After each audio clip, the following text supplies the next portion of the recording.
एक काळ असा होता जेव्हा टीव्ही सुरू केला की रिमोट हातात ठेवण्याची गरजच नसायची, कारण स्क्रीनवर असायचं MTV चॅनल। हे फक्त एक म्युझिक चॅनल नव्हतं, तर आपल्या अख्ख्या एका जनरेशनचा काळजाचा विषय होता राव। गाणी, शोज, व्हीजे, फॅशन, लोकांची बोलण्याची वेगळी शैली आणि अनेकांचा बंडखोर ॲटिट्यूड, सगळं काही MTVने घडवलं। पण एक काळ गाजवणारं MTV आता संपताना दिसतंय। हो, MTV बंद होतंय, अगदी पूर्णपणे बंद होतंय। पण जगभरात पसरलेल्या MTVच्या शेकडो चॅनल्सपैकी नक्की कोणते चॅनल्स बंद होतात आणि कोणत्या चॅनल्सला कंपनी कंटिन्यू सुरू ठेवणार आहे, याबाबत अनेकांचा गैरसमज होतोय। तो गैरसमज दूर करतो, सगळं सांगतो, पण व्हिडिओ शेवटपर्यंत बघा। 1981 मध्ये अमेरिकेत सुरू झालेलं MTV हे एक म्युझिक चॅनल होतं। सुरुवातीच्या काळात MTVला बऱ्याच अडचणी फेस कराव्या लागल्या, पण मायकेल जॅक्सनच्या थ्रिलर या अल्बमनंतर MTV सुसाट सुटलं। जगभरात यावरचे शोज, गाणी आणि इतर प्रोग्राम पॉप्युलर होत गेले। सर्वात जास्त प्रसिद्धी MTVने मिळवली टीनेजर मुलांमध्ये, त्यातल्या त्यात कॉलेज गोईंग मुलांमध्ये। 90च्या दशकात जागतिकीकरणानंतर जग जवळ येऊ लागलं होतं, तेव्हा भारतात केबल टीव्हीचा वापर नुकताच सुरू झाला होता। MTV इंडियाची सुरुवात भारतात 1996 मध्ये झाली आणि MTVने हा चान्स बघत इकडे एंट्री मारली। हिंदी आणि इंग्रजीचं मिक्सचर, बॉलिवूड आणि इंटरनॅशनल म्युझिक, यंग लोकांना टार्गेट करणारा कंटेंट, यामुळे MTV लवकरच भारतात यूथ कल्चरचा चेहरा बनलं। सायरस, मिनी माथुर, निखिल चिन्नाप्पा यांसारख्या व्हीजेसने MTVला एक पर्सनॅलिटी मिळवून दिली।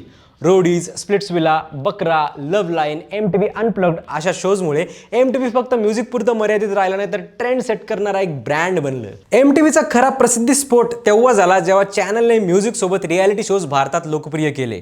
रोडीज सारख्या शोमधून बंडखोरपणा, मत मांडण्याचं स्वातंत्र्य आणि इतरांपेक्षा वेगळं असणं नॉर्मल करण्यात आलं।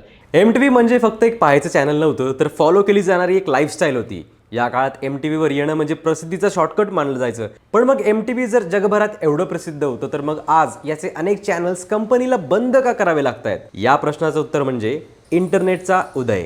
हळूहळू काळ बदलू लागला। यूट्यूब, स्पॉटिफाय आणि नंतर इंस्टाग्राम आल्यावर म्युझिकसाठी टीव्हीची गरजच उरली नाही। प्रेक्षक ऑन डिमांड कंटेंटकडे वळले आणि लिनियर टीव्ही मागे पडू लागला।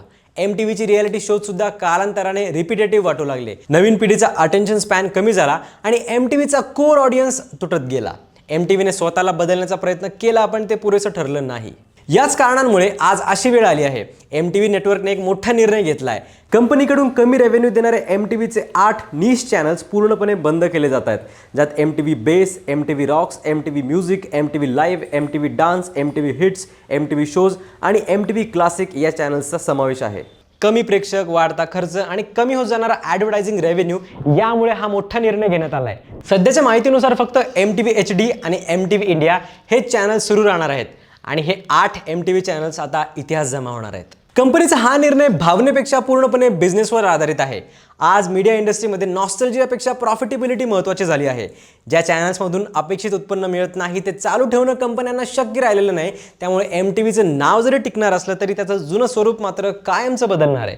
खरं तर हा फक्त MTVचा डाऊनफॉल नाही आहे, तर संपूर्ण म्युझिक टेलिव्हिजन एराचाच शेवट आहे।